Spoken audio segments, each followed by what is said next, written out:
you need to know. The Greeks, this by Anonymous, the Greeks had the maxim, know thyself. How do we come to know ourselves in terms of our personalities and, more importantly, potential? Well,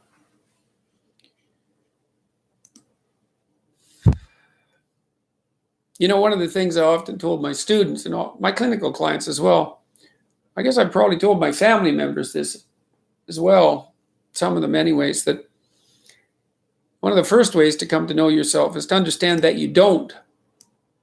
And that you also don't know the people you love very well, but we'll get to that.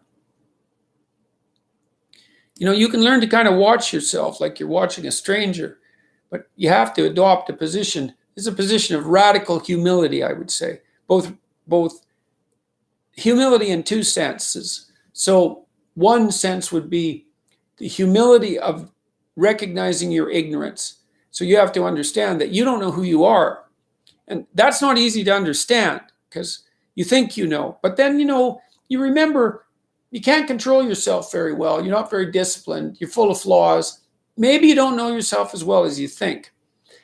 But it's hard to get low enough to understand how deeply it is the case that you are ignorant about who you are. Now, there's an upside to that too, which also is that you're also ignorant about who you could be. And so the discovery of that, is some reward for the horror of determining who you actually are. And then I would say, well, then you watch yourself, and you attend to your conscience and you watch yourself like you're watching a stranger. You watch what you say and you listen. And you think, well, what sort of person would say that? And how am I reacting emotionally when I'm communicating in that manner? Is that making me feel stronger or weaker? Is it filling me with shame? Is it helping my confidence? Am I laying out a lie? Am I deceiving myself and other people? Am I adopting this personality at parties that is designed to impress and to amuse, and it comes across as nothing but like self-centered narcissism? What are my dark fantasies? What are my aggressive fantasies?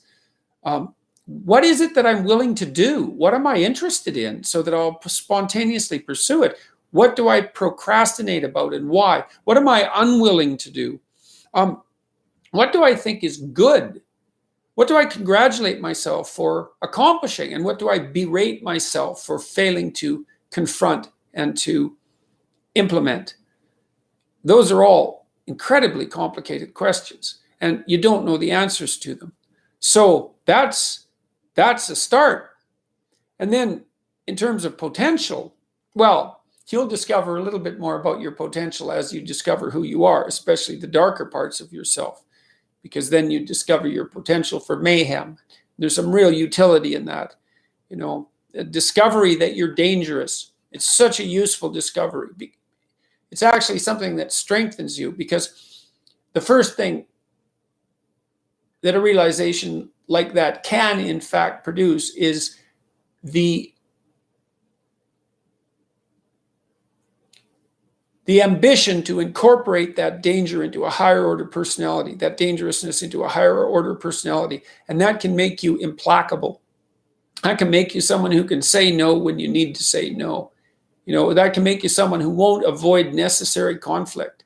And so that's unbelievably useful. And so that's one of the potentials that you might discover. The other thing you do to discover your potential is you challenge yourself. It's like Rule 4 in my book, 12 Rules for Life, is compare yourself to who you were yesterday and not to who someone else is today. And that's kind of a good way to start this. It's like, well, take a bit of a look at yourself and think about what's not so good that you could improve, that you should improve by your own standards, and that you would improve, and set yourself a little goal. Maybe you're not studying at all and you're at university, or maybe you're at work and you've got this stack of paper there, and you haven't looked at that damn stack for like a month, and you know that you should be, and you're bothering yourself at night because you're avoiding that. It's like maybe think, well, I've avoided that stack of paper completely for 1 month. I'm quite a coward when it comes to whatever snakes might be hidden in that stack of paper. How about tomorrow I just like put that stack of paper in front of me on my desk and I glance through it for 15 seconds. See if I can do that. It's like, well, you set yourself a goal of improvement. It's a humble goal, because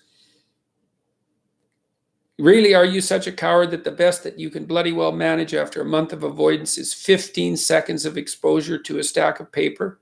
It could easily be. You've been avoiding it. So you're obviously afraid of it. And so the situation could be that dismal and dire.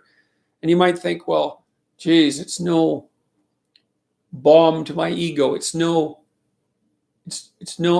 fostering the strength of my ego to recognize in myself someone who could only withstand 15 seconds of exposure to that thing I'm afraid of. And so that's a form of humility too. It's like there's things you could do to improve, and you know what they are. And there's small steps that you could take, that you might take, that would put you in that direction. And then the question is, are you big enough to take those small steps? Are you capable of grappling with the fact that you're fundamentally flawed to the point where you have to break things down into almost childlike steps in order to manage them? And the answer to that is, yeah, you are.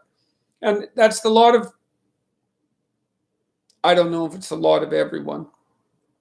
Most people have things they avoid, and they're afraid of. So I would say to some degree, it's the lot of everyone.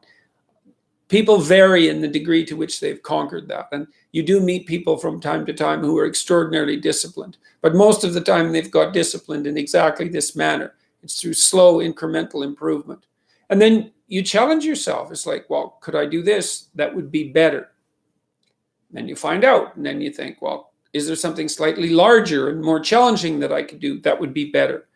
And you try it and you find out. And as you try it and you find out, generally you get better at it and you can take on larger and larger challenges. That's why I suggested, again, in 12 Rules for Life and also in Maps of Meaning, is that, you take responsibility for yourself. That's part of standing up straight with your shoulders back. It's like, take on the world, man, but only in the what would you say, only at the level that you can manage. When you're ignorant and biased and deeply flawed and immature, it's where everyone starts. You don't want to bite off more than you can chew, but it doesn't mean that you can't wrestle with part of reality. Some part that's small enough so that you have a good shot at victory. And then you attain victory over some small part of the chaos. And then you're the person who's victorious over chaos. You're just a beginner, but that's who you are. And then maybe you can get unbelievably good at that. And maybe you can ally to that the ability to recast tyrannical order into chaos and restructure it into something deeper, more profound, and more suitable for human habitation. That's the other half of the hero myth, right? Half is to overcome chaos itself, and half is to confront tyranny where it needs to be confronted, to allow the chaotic degeneration, can allow the chaos to emerge in place of the tyranny, and then can recast that into the order that's proper. And you do that by challenging yourself humbly at the level that you're able to function. That's right. And you can think of it, it's easier to understand if you think about a child that you're trying to rear properly, and you want to make that child, help that child reveal their highest potential, whatever that is, whatever that means. And what you do is you don't set them a series of impossible tasks in the hope of undermining their self-confidence. You form a relationship with them that is predicated on your interest in their highest mode of being. And then you offer them challenges that are precisely optimized to their ability, right?